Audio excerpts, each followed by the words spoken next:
Good afternoon. My name is David Rowe, and I'm interim president of Lancaster Theological Seminary. It is my pleasure to welcome each and every one of you to our webinar today. Special guest, the Reverend Dr. Otis Moss III, who is joining us from Chicago, where he is senior pastor of the famed Trinity United Church of Christ. On a matter of personal note, Dr. Moss's father and my two sons were all three born in LaGrange, Georgia.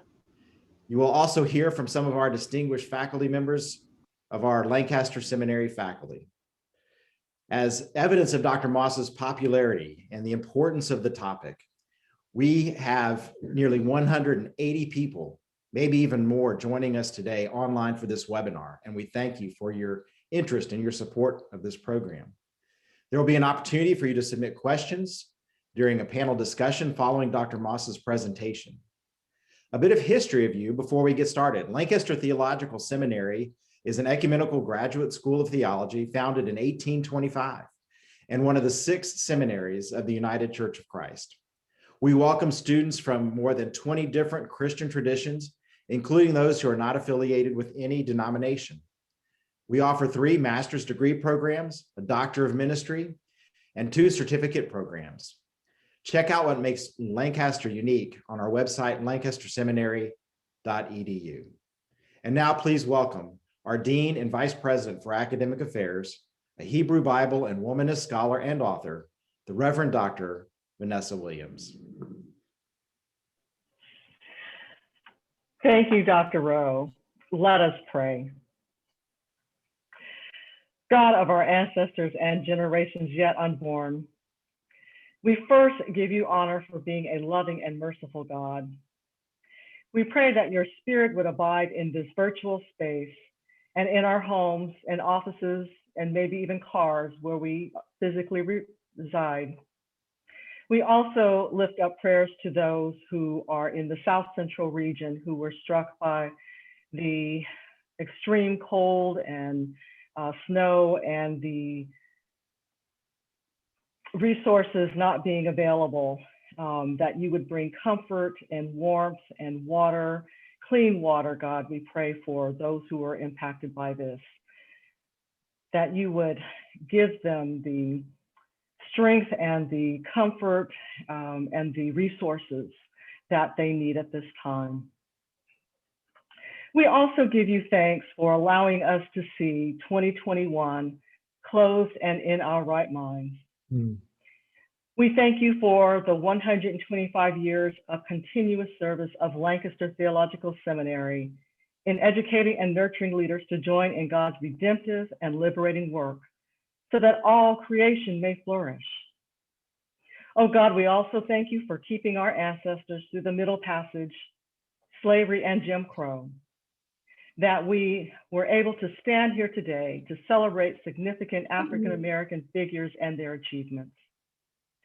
We also recognize and pray for and give thanks for those unrecognized men, women, and children who place their bodies and their livelihoods on the line for freedom. Bless, oh God, this afternoon's conversation as we engage in your gift of the Black Church to the Church Universal. We ask this in the name of your Son and our deliverer, Jesus the Christ. Amen. I would now like to introduce you to Dr. Catherine Williams. Dr. Catherine Williams is our professor of preaching and worship. She is also our chapel director. She joined the faculty at Lancaster in 2017. She serves both in the academy and the church. She is ordained in the United Methodist Church. Her Princeton Theological Seminary PhD dissertation was on developing a distinctive post-colonial homiletic rooted in the music of Calypso for her birthplace, the Twin Island Republic of Trinidad and Tobago. And so I want to also lift up the work that she is doing. She recently came off of sabbatical and is doing work in tuning into and gathering those voices, those specific voices of how one preaches and delivers that sermon in that unique voice that is of the Trinidad and Tobago and the Caribbean spirit. And her research interests include the symbiotic relationship between preaching and sacred song, particularly in worshiping communities of color, and deconstructing the colonialist hegemony of European and North American approaches to preaching and worship. And so we are so glad that she is among our faculty. And so it is my pleasure now to turn it over to Dr. Catherine Williams.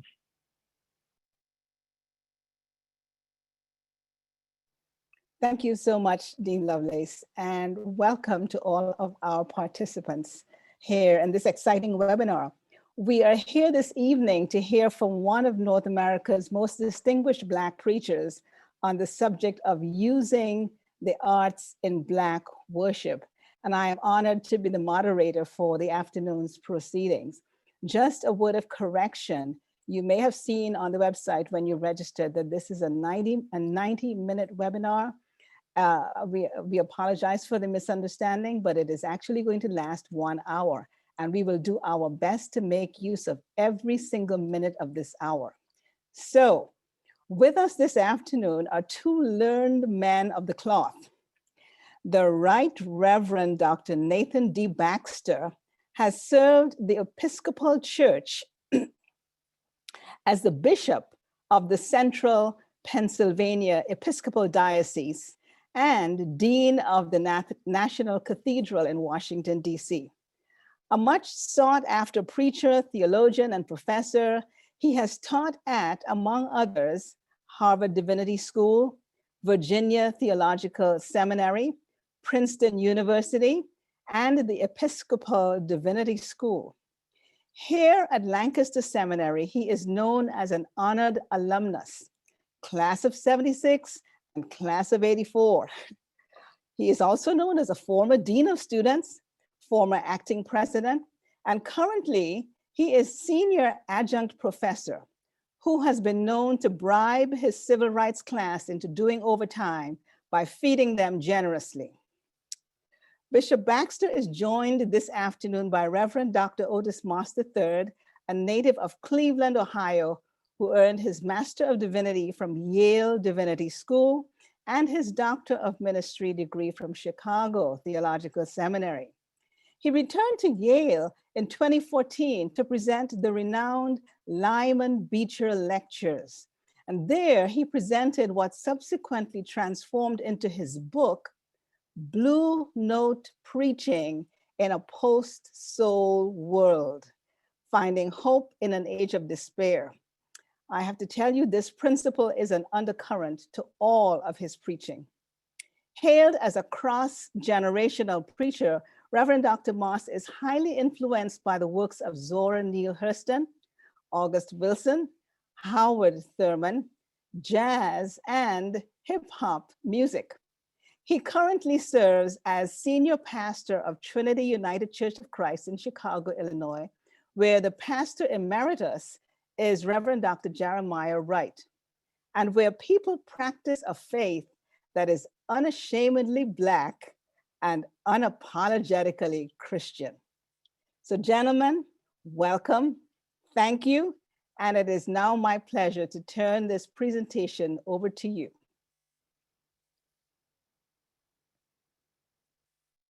Thank you, Professor Williams. And we are just ecstatic to have Dr. Moss with us, a preacher's son, a PK, going back at least one, perhaps more generations. And many of us became even more aware of him as he was a part of Professor Gates's presentation on PBS on Tuesday and Wednesday evenings. And we were so moved by what you shared and how you shared on that occasion. So much to learn, so rich there. Our purpose today has been mentioned is to think about the arts. And it's important to identify the assumption, and that is, while God is present everywhere and in every experience, there is some things that are distinct in the experience of African American and Afrocentric worship. And we want to reflect on those things because just as we have been afforded and allowed to baptize those things that come out of European tradition to have our voice, we hope that this will also help others, both in the Black community as well as in other ethnic communities to know something about this. Of course, when we talk about art, we are talking about things such as liturgical life, and I mean expressly how we begin, what happens in the middle, and how we end that. What is there that is unique about that flow, the words we choose? And of course, the fine arts. In Trinity, I am just so moved by the stained glass windows. But we're talking about fine arts that have to do with the way that we claim our spaces, the way in which we tell our story, and how we witness. As St. Francis is reputed to have said, we should always proclaim the gospel, and if we just must use words. And so that's important. And we believe there is something unique about how we use, adorn, and express our experience. And of course, this includes many things. The vestments that we wear, choir vestments, not just pretty, they have meaning.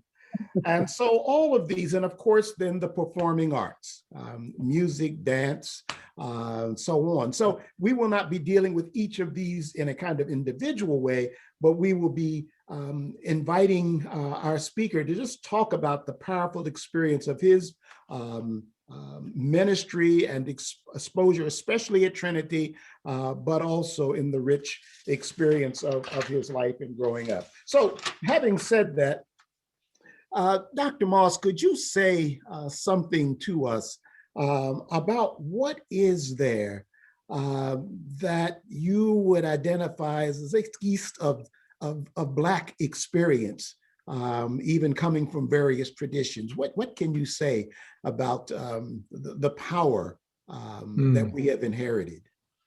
Well, first, I want to say thank you to Lancaster for allowing me to be a part of this conversation.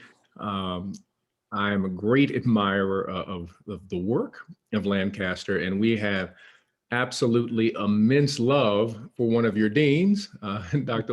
Vanessa Lovelace, whom we miss and are so appreciative of her witness and her scholarship. Along with the work of her husband, who people are still mourning in our business department because he is no longer there. But I want to begin by saying this in terms of people of African descent and the idea of the arts. We are a people that we do not separate the sacred and the secular. And that West African perspective permeates everything that we do. The arts permeate our activity, but also it is survival and also at the same time rooted in thriving. Survival and rooted in surviving. So we create art, and I use August Wilson specifically. August Wilson was writing in such a way to communicate this new artistic framework of people of African descent. He talks about the fact that I want to be able to place on the page that the spirit, the griots, the songs, and the blues. And his character Ma Rainey says that the blues help you get up in the morning. Because you recognize that there is something that has been added to life. There's something in that song. And I believe that that's what people of African descent have been doing. It said that we are writing in the midst of the absurd. We are singing in the midst of tragedy, reconstructing a new world for us so that we can not only survive, but we can devise ways in order to thrive. They're two different things, which are two different things. And so the art of our action comes through in everything. And I'm a big August Wilson fan. It comes through in our language, that if you listen to Black language, to dialect, it is not, and how some people say that one particular way of communication. It is a rhythmic speech that is coded and has a double entendre within it all the time. Just as our singing is coded and rhythmic and has a double entendre, and even our movements and our sounds have a double entendre. I mean, I had an experience with my wife and my daughter. I said, it's being passed on at this moment. I said something or made some joke, and they said, and made this sound. And I was fascinated by the fact that the sound could mean so many things depending upon when that sound is deployed. In that case, it was like the joke wasn't funny, but it could have been deployed in something wonderful, something terrible, or you straight up lying. All those things could have been deployed within that particular sound. So there's always this coded speech that we have learned, and it plays within the worship experience when we are doing acts of performance. And when I say performance, not in terms of someone just getting up there and acting, but is a performative, that worship is performative, that we are performing a divine drama, a drama that we perform every single week, that has the same players, that we use the same colors, we use the same songs, we use the same chords, but we remix something a little bit different every week. And that's the beautiful thing about worship, that we are performing this divine drama. And anyone who is in a much more liturgical tradition understands that, guess what, we're going to have, the Eucharist is going to be the same. It better be the same. That if you're in the Episcopal tradition, you better read the exact same prayer, and you better read it the right line. Otherwise, somebody's going to intervene at that moment. It is that particular drama in which we're playing out. And within the African-American tradition, we infuse that drama with moments of spirit improvisation that operate within the casing of that experience. And that's what's so beautiful and challenging at the same time. That's a long answer to it, to a short question. Indeed. That's rich. That's rich. And when you talk about the experience of, how can I best put this? There is, out of West African and Central Africa, that sense of possession. Mm-hmm. And that sense of how, you talk about the piano with August Wilson, when the music is going and the pianist is. Yes. And so, sometimes people assign that to just simply being emotion, but it is that expectation. I had a student, an Episcopal student African-American, that I assigned to a congregation that was a white congregation. And he was very bright. I'd seen his grades and so on. But I was approached later to say, we're concerned because we don't think he can read. And I said, he can't read? They said, well, he doesn't follow the punctuation. And it hit me. So I explained to the student, I said, now, you're there so you can be bilingual. But I said to them, in the European tradition, when we read scripture, it is narration. In the Black tradition, it is proclamation. Mm-hmm. Because you become the person and the medium by which this is empowered to speak. And so that whole struggle, I think that's one of the things that's so powerful about Trinity and other churches, is how you're faithful to your denominational experience, but at the same time, the cultural power, the gifts that God has given, they are so well integrated and honored unabashedly. I listen to you preach, and there's a point where I can just tell that rhythm has captured you. But could you say something about what it means to use the art forms as a way of empowering people for getting up in the morning, as you mentioned, but also to have the courage, as Dean Lovelace says, to put our bodies in the places that are necessary to proclaim justice and to do the kinds of things that make change for a more just and equitable society. I appreciate that. I think that first we need to lay out a framework, and that the use of the word, the use of the arts, or as philosopher George Dickey, he talks about the use of artifacts, anything that human beings create and assign meaning to, that you're doing art at that particular moment. And so we're following in the tradition of the original artist. The original artist being God, that between the pages of Genesis, you have God saying, let there be. At that moment that he is releasing artistic imagination into the cosmos and is creating with colors and with movement and strokes. He's bringing together molecules and atoms and all of these things, that is an artistic moment. And that we as human beings, when we also say that we are made in the Imago Dei, that we're made in the image of God, we are also saying that we have been touched with that artistic vision that God has. So what do we do that's different from other mammals? We imagine. We can see things that are not, act as if they are, and create things not just because we want shelter, but we create shelter and then we want to create a window just not for the sunlight, just so that we can look at the moon at night. So we design things that connect us emotionally and spiritually. Other animals don't do that. We have been given that. We have been made in the image of the one who continues to do the works of art.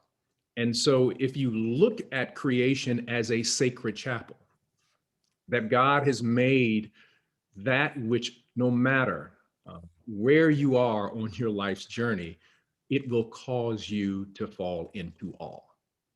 So when you look at the stars, when you look at the northern lights, when you gaze at the cosmos, even those who are agnostic and atheists have to have wonder. I mean, you got to be a bad artist that even that's, I don't believe in you, but man, what you do is amazing. That's Abraham Herschel. That's right. And so that's the framing that we understand, not only at Trinity, but I think as people of African descent understand that idea. And then we deploy the arts in such a way that the arts liberate because of the way that people learn. So look at how God deploys the arts and how we're called to deploy the arts.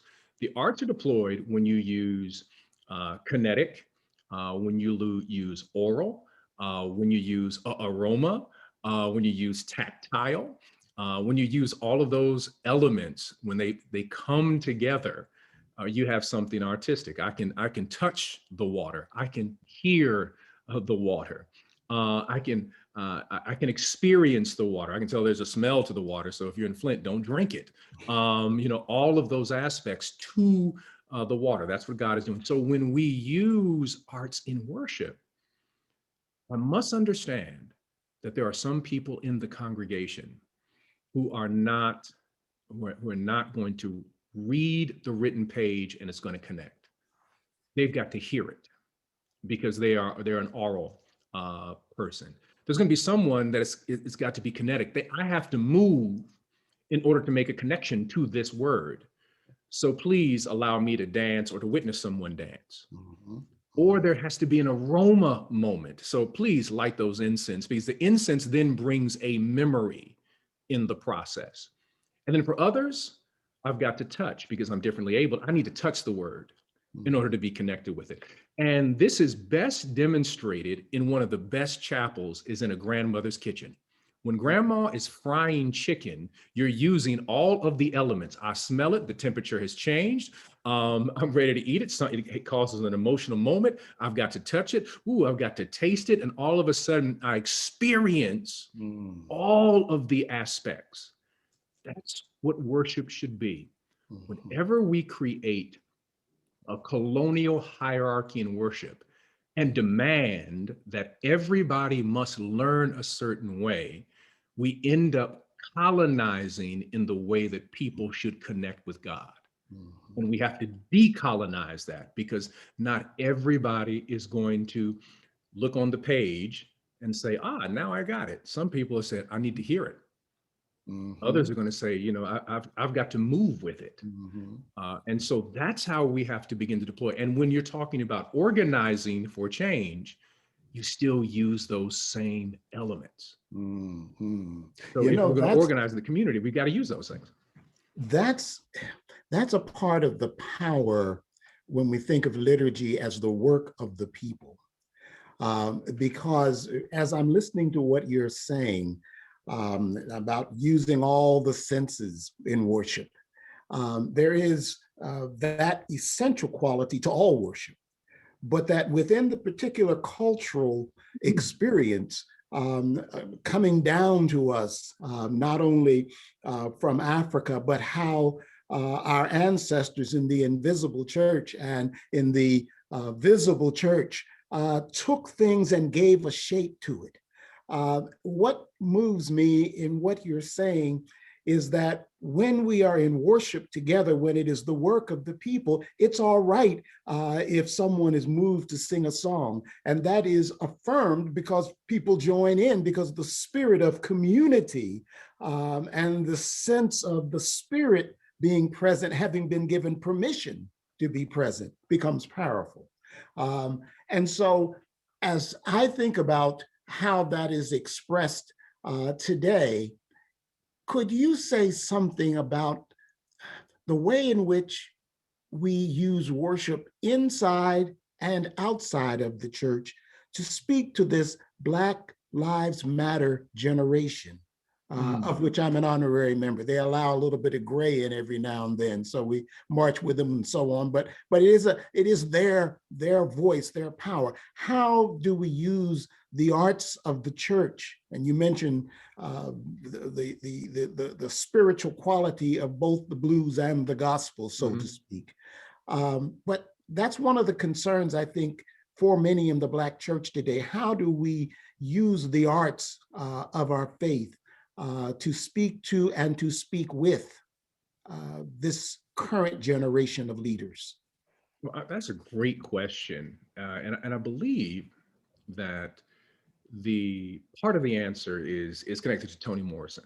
So Toni Morrison in Beloved has that moment of the clearing, which is the invisible church, that people are worshiping not within a building, but they're worshiping in the sacred cathedral of the cosmos, God's canopy above them.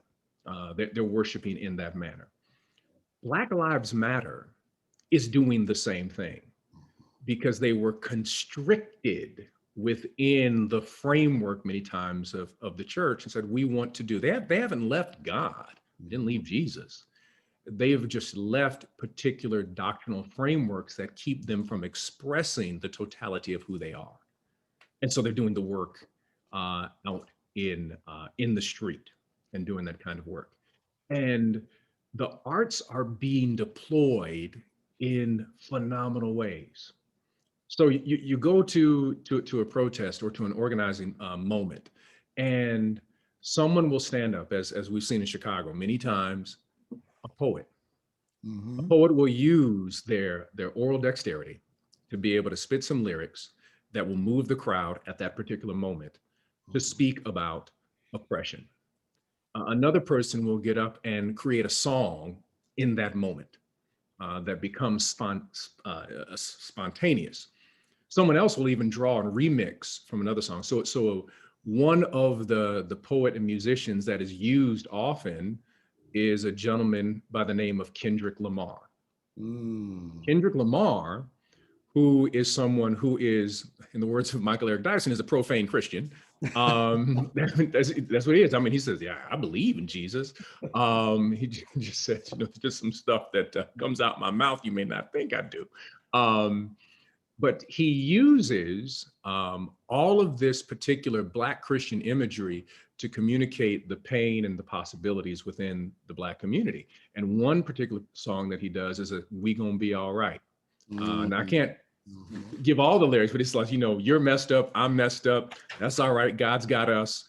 We gonna be all right. You go to a protest and you hear this chant, we gonna be all right. We gonna be all right. And people are chanting. So then that becomes the modern day blues spiritual in the midst of that moment, which then goes back again to the spirituals, which were deployed at all these different levels.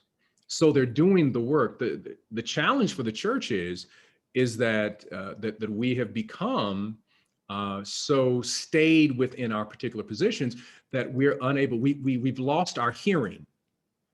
We have a hearing problem, that we can't hear what the generation is saying because we haven't done. It's like you got to go back to Spanish class. You've got to learn the language again because you haven't spoken it in so long. You've been talking to people who speak just like you. Then all of a sudden you find out there's a new dialect out there. And so I learned Spanish in Spain, but I've got to go to Cuba, and then I got to go to Puerto Rico. I've got to really learn how folks talk. And that's what's happening in this moment, is that there's a new dialect. It's not a rejection of, it's saying I need to fully express. We've got to learn the new dialect so that we're unafraid to sing, we gonna be all right. All right. And gentlemen, I think about, may I just say please. that because of our time, that we want to leave time for Q&A, we have one more question from you, Bishop, and then we'll open it to the. All right. This is a comment, brief comment. And I asked Dr. Moss if he would then kind of give us the real essence of it. An important part of all worship, and we have a particular flavor of ebony grace in our own, but is mystery. And you mentioned early awe, and that means discovery. And what I have found as I have engaged with young people, even in my home parish, we've had some who've been arrested and sprayed, and I'm just moved by their courage, is that when I have mystery and awe, I can listen and hear God, not only present, but speaking to me in ways in which I had not spoken before. And being a person from a generation back with Moses, we worked so hard to put this construct together, it becomes sacred in itself. And I'll never forget Leonard Cohen's beautiful phrase. He wrote the wonderful song, Hallelujah, but there's another one that he has, Ring the Bell. And he says, everything has a crack in it. And that's how the light gets in. And I think when I tighten things, or we tighten things, and not look for the expression, the artistic, not the literal words, but the artistic expression of our young people and the spontaneity, it allows the light to come in. And so in your experience, I know you talked about the young people in Chicago and so on. How are you seeing the light coming into the cracks? Wonderful. Because we are cracked, we are broken. Yeah, we are cracked. I think that this moment is demonstrating the jazz aesthetic and spirituality, the jazz aesthetic and the jazz spirituality of this democratic moment. And I use the term jazz because we were part of a church. We went down to a BLM protest. And it was kind of shocking. This is the shocking piece. So we're in Bronzeville, which is typically the space where African Americans migrated.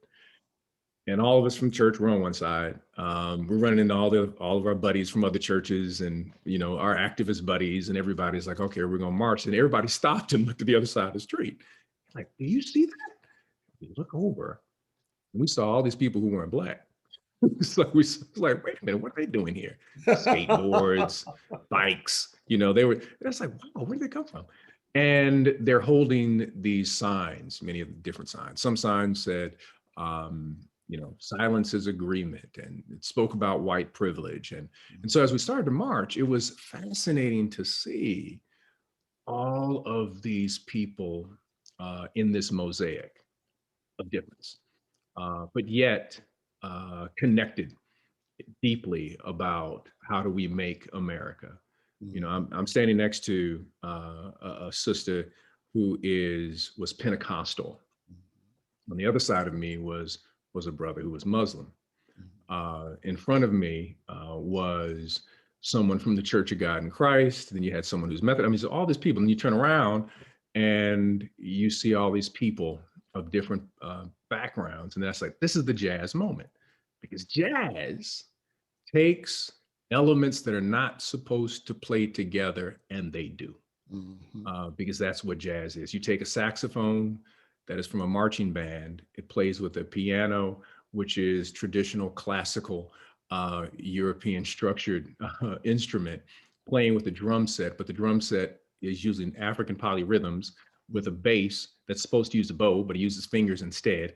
And the beauty about jazz and why it's so democratic is that not only are the differences come together, but everybody gets the right to solo. That no matter who you are, you can express yourself out of your own unique cultural narrative, and you will never have the piano try to colonize the saxophone. Saxophone will never in any way try to create an oppressive act upon the bass. All of them bring something beautiful to the table. And they know that when we struggle together, we create new music together. Well, may God keep us woke. That's right. That's right. Keep us woke. And that's what we're trying to do. We're trying, that's the jazz moment, that in these protests, in these actions, you are seeing people who normally would not be connected together, being connected together. That Black Lives Matter is organized as the founding principles and people. You're talking about Black queer women, being the foundation of this movement. That is absolutely beautiful to witness that. And I'm excited about it. And so in the cracks of the Liberty Bell, some light is coming in, and the light is being let in through people normally who were marginalized, and they're creating a new song in the process. Oh my Professor goodness. Williams. This is just so rich. I am urging the participants, and so far I see we have about 149.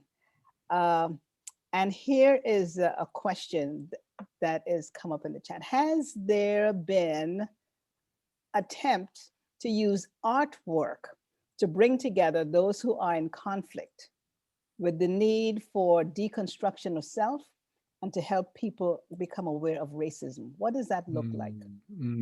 Has there been an attempt to use artwork to bring together those who are in conflict with the need for deconstruction of self and to help people become aware of racism? What does that look like? That's a great question. And there are several groups that are doing some wonderful work and centered on restorative justice.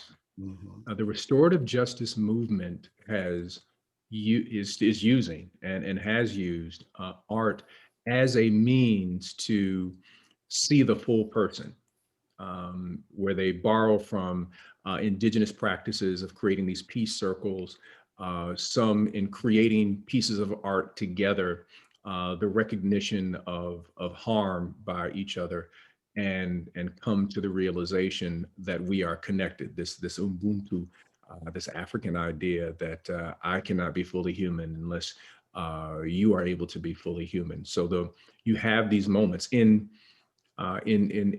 certain prisons. They're now employing these artistic intentional artistic moves in order to assist people as they make their transition. But I know there's a national movement around restorative justice and restorative justice practices, especially for younger people between that 16 and 25 age range. And they've been using the arts, which has been very exciting to witness. I would pick up on that as well. Just two examples.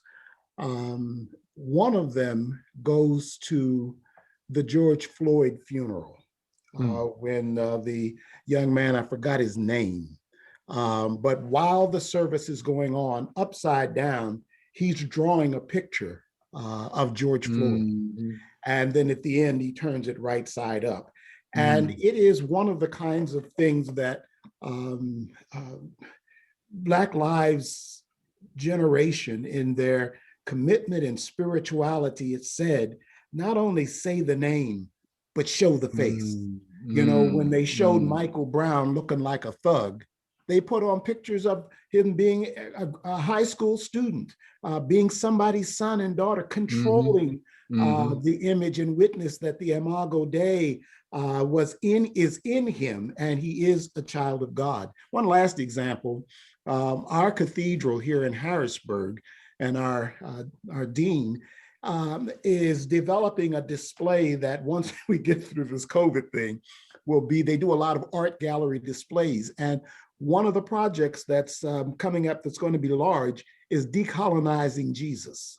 And this will be a collection of pictures that depict Christ from various cultures that are not primarily European.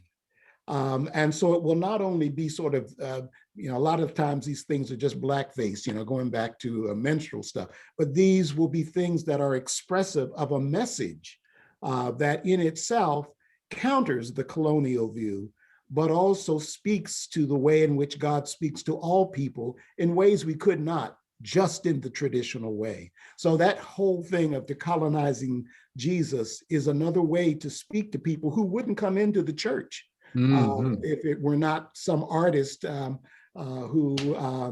others who have their display.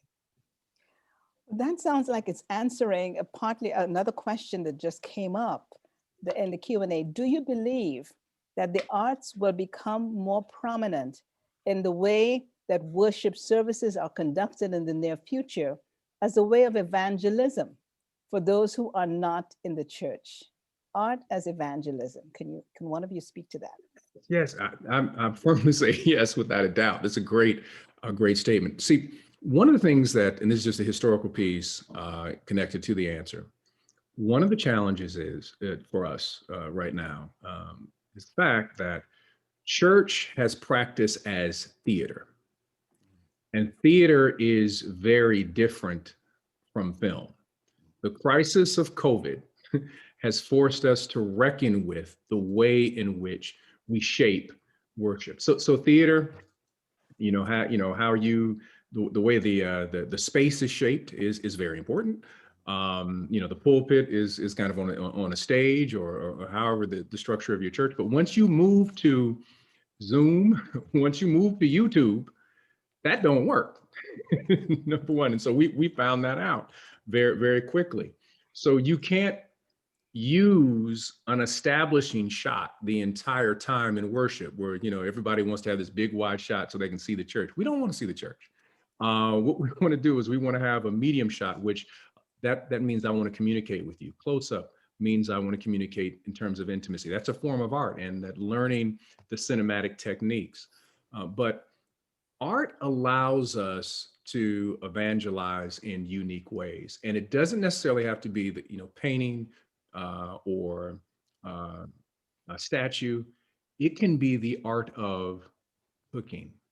There's an entire movement around the table movement of people using the art of cooking, the simplicity of coming together, baking bread, and harvesting, doing it from scratch, and then providing food for the community and offering prayers and thanksgiving together is an act of doing art.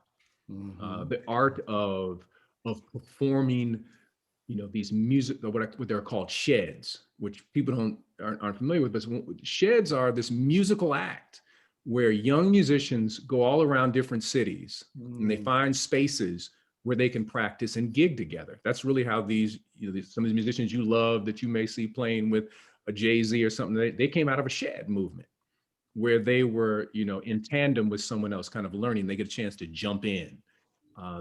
These are the things that we have to formalize and recognize as artistic actions that are promoting the gospel. And the church has to begin to nurture those and support them versus these things just kind of happening by happenstance, and people didn't realize they were even going on in the first place, that they didn't realize that all these musicians are coming together and they're practicing all this stuff, and all of a sudden they go off and play with Robert Glasper and all these other different people and all this good stuff. But yes, I mean, this is a wonderful way. Film and painting and everything. And in Trinity, we've been trying to do this. We've been trying to use the arts. I mean, it's Black History Month. We using the arts. I mean, the messages I'm doing this month are the gospel according to August Wilson, the gospel according to Malcolm X, the gospel according to Fannie Lou Hamer, and gospel according to Billie Holiday, and then incorporating those artistic individuals into the liturgy. Put some strange fruit in the liturgy. And God bless the child in the liturgy. Maripol. That's right. I'd offer just a couple of quick examples, because there's something transcendent in the gift that we have as Christians. Every faith community has the gift of using art in various ways. But in the Christian tradition, there is something I believe special. And one example is former professor of Lancaster Seminary, Bud Hartley, who was a member of a parish that I was serving. He was assisting. And he created, usually we have like the Stations of the Cross, but he created stations with little votive lights that people would come and walk through the city and stop at places, some place where there had been an Underground Railroad station, some place where they had buried Native American and African slaves, but there was no name or tombstone, different places. And he provided a little pamphlet that invited people. You don't have to come in the church, you don't have to give an offering, but we know you're concerned about various things that are going on. Come join us and let us silently carry. And we'll stop and we will pause. And the power of silence. The final example I will give is the importance of education being coupled with how the arts are displayed and presented. I often don't understand things till I read the little caption when I go in the art gallery and see what the artist is trying to say, and then see if it relates to me or I got some other vision. But I remember one year in the National Cathedral, we used to have a major event. We have a huge cross, and people would come, they would kneel around the cross and they would sit in silence and so on. But this particular year, we talked about the music we were going to use. And one of the songs was, "Were You There?"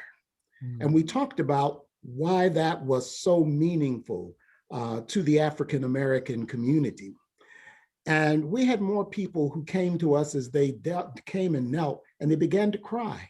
And so afterwards, I asked a few persons, there were so many people there, I could only get to a few, but they said, for the first time, we understood what that spiritual meant. And we felt, and I allowed myself to be transported, not only to where Jesus may have been, but the suffering of others and the suffering in my life. And so it was no longer just a ritual or a devotional act, but I allowed myself to be transported when I understood. And so I think that these are ways in which evangelism, the sharing of the gospel, can be done outside the church, but also in the church, if people know and understand or have an opportunity to get outside the cultic activity and allow a spiritual community to invite them in. Wonderful. Oh my goodness. We have another question. This is a really rich discussion and enlightening. This question says, I came out of the world of the arts into the church. You describe worship and liturgy as a ground that begins with the creativity we would call art, and then worship fills the creative space. would you say that rather than layering worship with the arts, we are really layering the creativity of the arts and the appeal to the senses with worship? Would you flip the I would. You could say, I think it'll go analogy? either or. Yes, I think you could certainly flip the analogy without a doubt. Yes, both ways, certainly. One more question.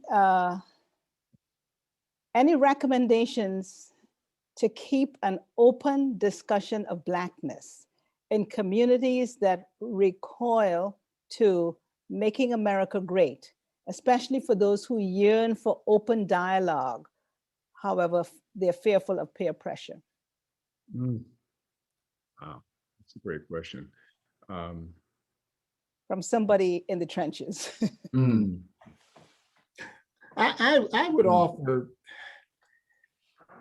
at least for me, I have to begin with every hoped for encounter with recognizing that my Blackness aside, I am ultimately a member of the human race. And the human race has a particular angst. We are all struggling for a sense of worth, for a sense of empowerment. And often these things are the things that pit us against one another. And so the whole idea of sharing my story with the artistic qualities that may be peculiar to my culture, but allowing others to share theirs, and to invite them into that with an openness to what their story may say to me. And then we ask the question, what is the common denominator from which we begin? The beloved community is not a community where everybody is beloved.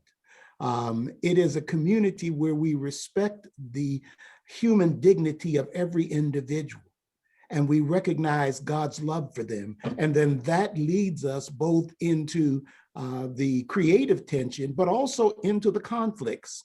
But we have made that covenant to recognize that I may not love you in the sense that I want to affirm you, but you have something that I need.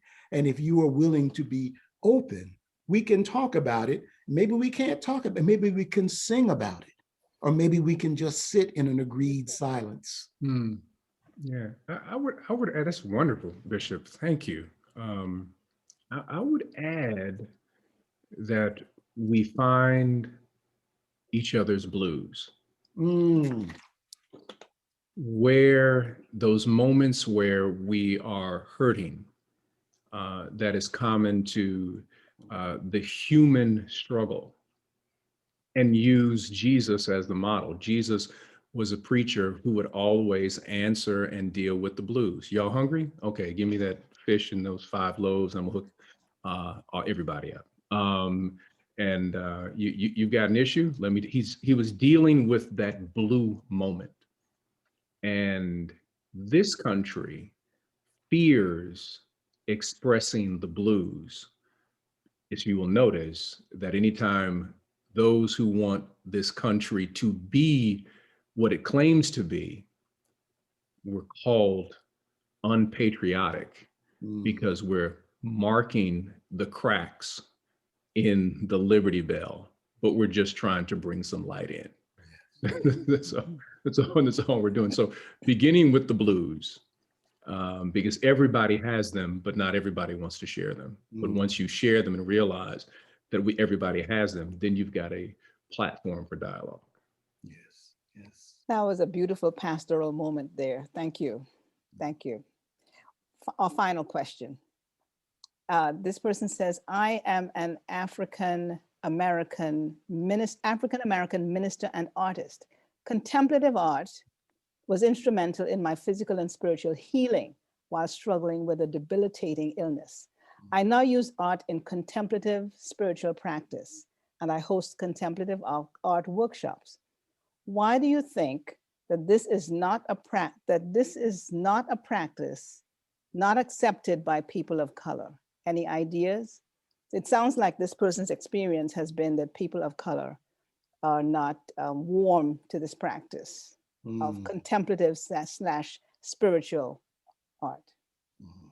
You know, that I think with anything that is introduced, we have to do translation and remixing, because sometimes it's just the name that keeps us from connecting. I'll use a story that is so beautiful by Dean John Kinney, who's no longer dean at the Sam DeWitt Proctor School of Theology of Virginia Union, but he would go to his grandmother's, and his grandmother lived in the country, and you know, they would catch their food. He said, "I'm from the city, Grandma. I don't want none of that wild meat." Grandma's in the kitchen. Said, "Oh, don't worry about it, baby. I'm gonna feed you hamburger. You ain't gotta worry about it." And he's like, "Good. You know, Grandma loves me more than everybody else. I get a hamburger." And he found out years later he was eating the same meat, but it was just ground up differently. And he said Grandma was smart enough to say that he's so resistant to the name, I'll change the name and he'll eat whatever I put in front of him. And sometimes, you know, we even have to change the name. Yes. And then all of a sudden people will eat it, you know, eat it all up when the name is changed, and all of a sudden they think, oh yeah, I'm down with that. You know, let's do more of this. And you know, that's the role of a coach. You gotta, let's find what works. You know, how do we allow this to work so that people can digest what is being put in front of them? Oh, I'm a mother, guilty as charged. That's powerful. Yes, indeed. Gentlemen, thank you so much on behalf of the almost 150 participants on this webinar. This has been an enlightening moment, a moment of connection, a moment of understanding, a moment of insight. And I had a wonderful preaching question that I was going to ask if nobody else had asked any questions, Dr. Moss. I'm going to have to just email it to your office so you can answer it. But thank you so much, Bishop Baxter. Thank you so much, Reverend Dr. Moss. And I'm now going to turn it over to Dean Lovelace to close us out. Thank you again to each of our participants, Reverend Dr. Otis Moss III. Thank you so much for saying yes to our invitation. To Bishop Baxter, our beloved bishop, thank you for engaging him in this important and significant conversations. And thank you to Dr. Williams, our moderator. We also are, thank you to our interim president, Dr. Rowe, and Jen Thompson in the advancement, and Meg Graham, who did the hard work to make sure that this happened and pulling this off. Thank you so much for your work. We invite you to continue to follow us either on social media, on our Facebook page, on Instagram, on Twitter. Like us, follow us, retweet us, keep up with what's happening here.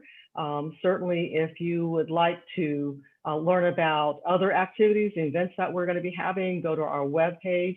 Again, that is www.lancasterseminary.edu.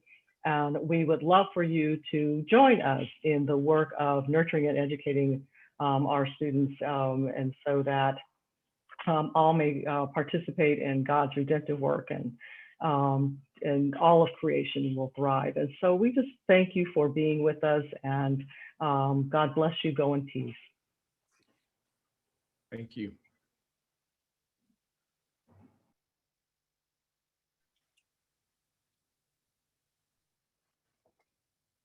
Dr. Moss, you might want to scroll before you go, scroll and see some of the comments that people have made about in the chat. I don't know if you have access to it.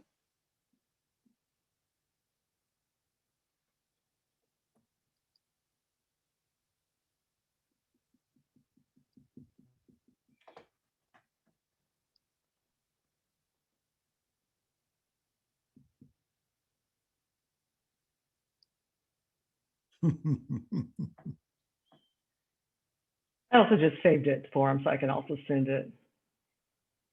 Thank you all for this moment today. I really appreciate it. Yes. Thanks for your creativity, your inspiration, and I really think you reached out to our community and beyond, and with a really encouraging and inspiring word. So thank you so much. And thank you, Dr. Moss, because I know your schedule is just unbelievable. But your presence was really rich for us. Oh, yes. So thank you. You're muted, Dr. Moss. The comments are still coming in. This is